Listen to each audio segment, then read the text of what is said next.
दोस्तों, फ्राइडे का दिन है, शुक्रवार का, और मैं अपनी फेवरेट जगह पर आ गया हूँ फ़िल्म देखने। आज दो फिल्में रिलीज़ हो रही हैं, धड़क 2 और सन ऑफ सरदार 2।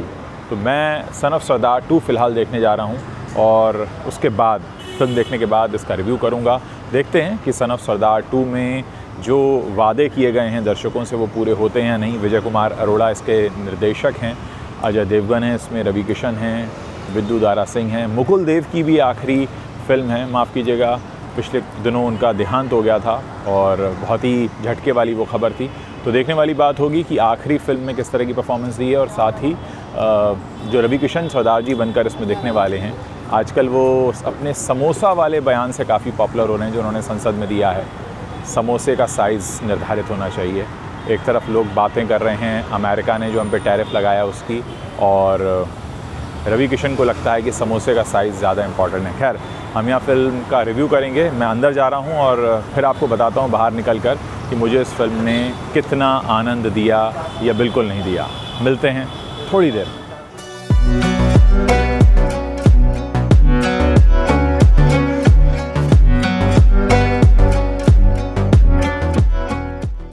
फाइनली मैंने फ़िल्म देख ली है, सन ऑफ सरदार 2। और अगर आप बिल्कुल कुछ नहीं कर रहे हैं इस वीकेंड, आपके पास कोई काम नहीं है, तो आप इस फिल्म को देखने ज़रूर आ सकते हैं। लेकिन बहुत ज़्यादा उम्मीदें लेकर मत आइएगा, बहुत सारी उम्मीदों पर आपकी पानी फिर सकता है। इन लोगों ने कोशिश तो बहुत की है कि लोगों को हंसाया जाए, लेकिन कामयाबी नहीं मिली है। अजय देवगन की ओवर एक्टिंग काफ़ी है। पहला हाफ़ जो है वो तो आपको बिल्कुल नहीं हंसा पाएगा। सेकेंड हाफ़ में कुछ मोमेंट्स आते हैं जहाँ पर आप हंस सकते हैं, लेकिन वही घिसे पिटे से जोक्स हैं, वही पाकिस्तान हिंदुस्तान के जोक्स हैं। और कुल मिलाकर अगर हम स्टार कास्ट की एक्टिंग देखें तो एक्टिंग इनफैक्ट जो सपोर्टिंग कास्ट है उन्होंने काम बहुत अच्छा किया है, चाहे कुबरा सैद हैं या फिर मृणाल ठाकुर के अलावा उसमें रवि किशन हैं, या जो भी विद्यु दारा सिंह हैं, मुकुल देव हैं, संजय मिश्रा हैं, इन्होंने अच्छा काम किया है। लेकिन एक्चुअली फ़िल्म में कहानी कुछ है नहीं, और ये फ़िल्म सबसे ज़्यादा फेल इसलिए होती हुई लग रही है क्योंकि इस फिल्म में हंसने के मौके बहुत कम हैं। क्योंकि जब आप सन ऑफ सरदार 2 सोचकर आते हैं तो आपको लगता है कि हंसने के बहुत सारे मौके होंगे, लेकिन अफसोस ये है कि इस फिल्म में हंसने के मौके ज़्यादा नहीं हैं। फ़र्स्ट हाफ़ तो बहुत ज़्यादा बोरिंग है और कई जगह पर कहानी बहुत ड्रैग कर रही है। कहानी बस इतनी सी है कि पंजाब में रहते हैं अजय देवगन, और वो 12 साल से अपनी पत्नी से नहीं मिले हैं। उनकी पत्नी रहती हैं इंग्लैंड में, उनको वीज़ा नहीं मिल रहा है, वो काफ़ी परेशान हैं। फिर उनको ख़बर मिलती है कि उनको वीज़ा मिल गया है, और वीज़ा मिलते ही जब वो पहुंचते हैं इंग्लैंड तो उन्हें जाकर पता ये लगता है कि उनकी पत्नी जो है उन्हें तलाक देना चाहती हैं। और उसके बाद उनकी मुलाकात होती है राबिया यानी मृणाल ठाकुर से, जो कि पाकिस्तानी हैं, नाचने गाने का काम करती हैं।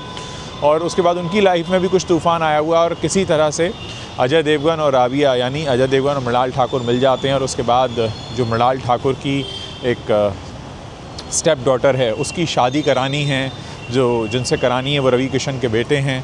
और फिर उनको लेकर एक लाफ रॉइड शुरू होता है, वही कुछ गलतफहमियाँ, कुछ इस तरीके के किस्से निकल कर आते हैं जहाँ पर आपको कहीं कहीं हंसी आएगी। लेकिन मैं आपको बता दूँ कि ऐसा कोई मौका नहीं आपको इस फिल्म में मिलेगा कि आप पेट पकड़कर बहुत ज़ोर ज़ोर से हंस रहे हैं, या हंसते हंसते आप सोफ़े से गिर पड़े या सीट से गिर पड़ें, तो ऐसा कुछ भी नहीं है। तो कुल मिलाकर बहुत ज़्यादा एक्सपेक्टेशन लेकर मत आइएगा।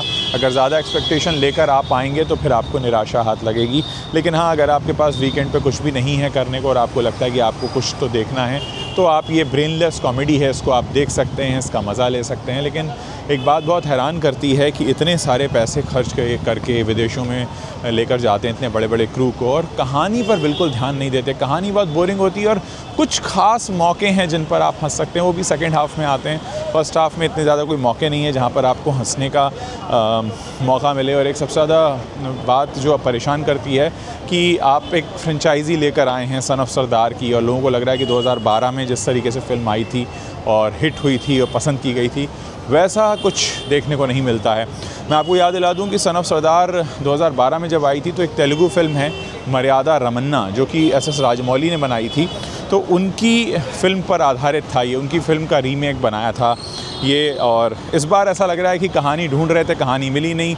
और आजकल एक चलन हो गया है कि अगर आपकी एक नाम की फ़िल्म हिट हो चुकी है तो फिर आप उसी नाम से सीक्वल लेकर आते हैं इस उम्मीद में कि पिक्चर चल जाएगी। लेकिन जैसे बड़े मियाँ छोटे मियाँ के साथ हुआ, पिक्चर नहीं चली। तो ज़रूरी नहीं है कि अगर आपका टाइटल बड़ा फेमस लेगेसी वाला रहा है तो आपको उतना ही ज़्यादा कुछ देखने को मिले इस फ़िल्म में। तो कुल मिलाकर ये काफ़ी निराश करती है फ़िल्म, बहुत ज़्यादा उम्मीदें लेकर आप नहीं आ सकते हैं।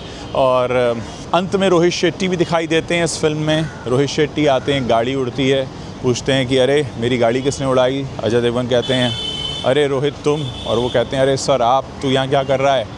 तो वो कहते हैं मैं गोलमाल 5 की तैयारी कर रहा हूँ। मतलब इन लोगों ने दर्शकों को इतना फॉर ग्रांटेड लेना शुरू कर दिया है बॉलीवुड ने कि कुछ भी दिखाएंगे बड़े स्टार कास्ट के नाम पर और लोग कुछ भी देखेंगे। तो मुझे लगता है कि दर्शकों को बहुत ज़्यादा फॉर ग्रांटेड इसमें लिया गया है।